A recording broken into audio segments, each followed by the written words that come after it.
really hoping to get in like a quick 9 or 18 today. Thanks for coming along. Oh, thank you so much for having me. This is super fun. So how does it feel to be out here on the Symetra Tour? I'm super excited. First tournament in like 5 months, so it's going to be interesting to get out here and play some golf. You went ahead and decided to turn pro, just 17. Why now? I kind of just like felt right at one point. I was just playing junior tournaments and then at one point I just felt like I was ready for the next step. You've already done so much in your young career. Are you eager to kind of get out and be known for some other new things?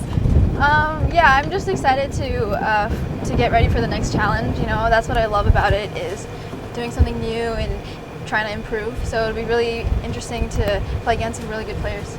How often do people ask you about that U.S. Women's Open and eating the ice cream? Oh, like every day. It's like when people see me and they recognize me, like, oh, you're that girl who played in the U.S. Open just eating the ice cream. I'm like, yeah, that's me.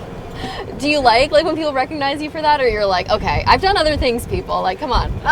Like, it's really funny, but like, yeah, it's not, sometimes it can be a little bit like, yeah, you know, I've done some other things. It's been like 7 years, you know? Yeah. But it's still funny. What do you think when you look back on that moment where you're like, I really wish I wouldn't have worn that or not eaten the ice cream, or what do you think? I mean, when I was like, at that point, I was just having fun. Like, I Yeah. seriously just didn't care. Like, I didn't think that much about it, and then afterwards it became like this huge thing, so it was really funny. But I was just having fun, so it's really funny when I think about it, actually. I was like, damn, I can't believe I did that. Yeah. No, it was super cute.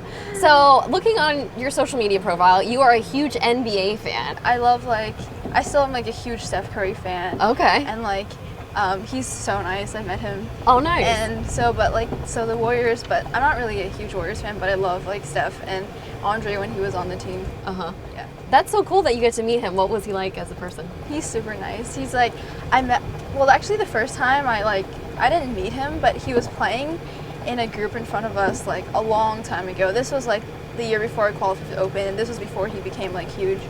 And so like I was playing with my friends behind him, and so I guess someone told him that I was like really good or something. And so in this one hole, it was like this par 3 downhill, and the tee box was like behind it. Uh-huh. And so I'm like standing over the ball, and like he was playing it in a 5-some. All 5 of them turn around in one line and start watching me. And so I looked up and I was like, what is going on? So I backed off because I was like really confused. Yeah. And then one of the guys starts yelling, "We're watching you!" And then the other guy was like, and then some other girl was like, "Shut up!" And it was so funny. I was like so embarrassed.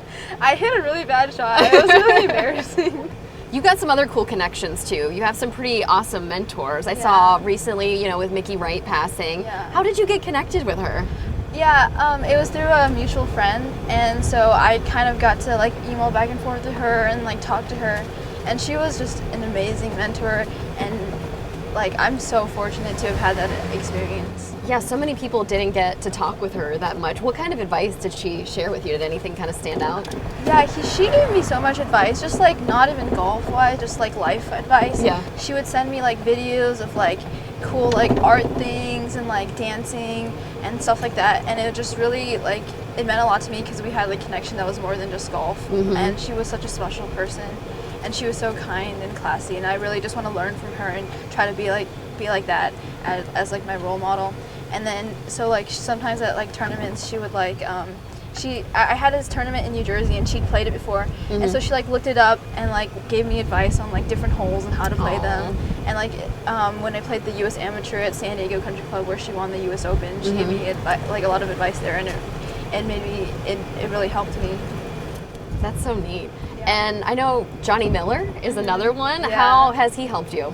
Oh, he comes out and watches me and tells me funny stories and gives me advice. Uh-huh. And I love Johnny. He's so funny, and he's been really kind to me. And he's taught me different shots. Uh-huh. And like he'd have me hit like driver off the deck and Uh-huh. like fades and cuts and stuff like that, and just tell me stories and like give me advice. And it's just really, really cool. What is that like for you? I mean, not all of us get to call up someone like Mickey Wright or Johnny Miller for advice. Like, what is it like having someone like that you can turn to help with your game? It's really awesome because, obviously they're both legends, Right. and they have so much experience. So it's really, I feel very fortunate and blessed to have had that experience. And especially Johnny, he'll watch me play on TV, and then he'll call me, be like, oh, I saw this, and we'll talk. And then so it's just really fun to be able to, you know, talk to Johnny Miller. Yeah, exactly. So you've had some pretty cool experiences in your golf career. What do you feel like have been some of those highlights for you so far? Well, obviously the U.S. Open, but Yes. other than that, like making the Curtis Cup in 2018 was like a huge goal of mine, and I was so happy when I made it, and it was like one of my highlights of my amateur career. And making 2 Junior Ryder Cups, 2 Junior Solheims, and all 5 of them we won all 5. So that was super amazing experiences. And you know, just I won a few like AJJ events, but mostly those team events I got to be part of that really meant a lot. How do you think those can help you now as you start your professional career, just having those experiences? I mean, like getting to play for your country is so amazing, and it can be a lot of pressure, but it's just having that experience kind of gets you prepared. But mostly like the relationships you have with the other players, knowing that in a few years like we'll all be on tour, and to be able to have those friendships is just really amazing. What was it like getting to be at Drive, Chip, and Putt? Oh yeah, I forgot. The Drive Chip Putt was also a huge thing for me. I played it the first year, and I was so excited to go to Augusta. I mean, it was so beautiful. I remember walking down Amon Corner and just looking at it, and it almost doesn't look real. It's just so amazing, and getting to win that first one was like a dream come true, obviously. And it's so cool to see how much it's grown since then. Oh yeah, for sure. And it's like a huge thing now, which is great for junior golf. Speaking of junior golf, I know it kind of holds a special place in your heart, obviously, given your experience. How are you hoping to kind of help to continue to help grow that and give back as you're out here more? Yeah, for sure. Yeah, me and my team are working on some things and some really cool things. And one of my biggest goals is to be able to give back to golf and junior golf and get more players to play, because it's such an amazing sport and it gives you so many opportunities. Even if you don't want to be a professional golfer, just playing the sport gives you so many connections and friendships and opportunities in the future. So I really want to be able to give back and help other kids be able to play this great game. That's so awesome. So what are your goals for this year, for 2020, and your first season out here on this Metro Tour? I mean, just to learn, and I mean, I'll try to play as best as I can. Obviously, I want to be in the top 10, but more than that, kind of the experience as kind of one of the stepping stones in my career is going to be huge. Yeah, absolutely.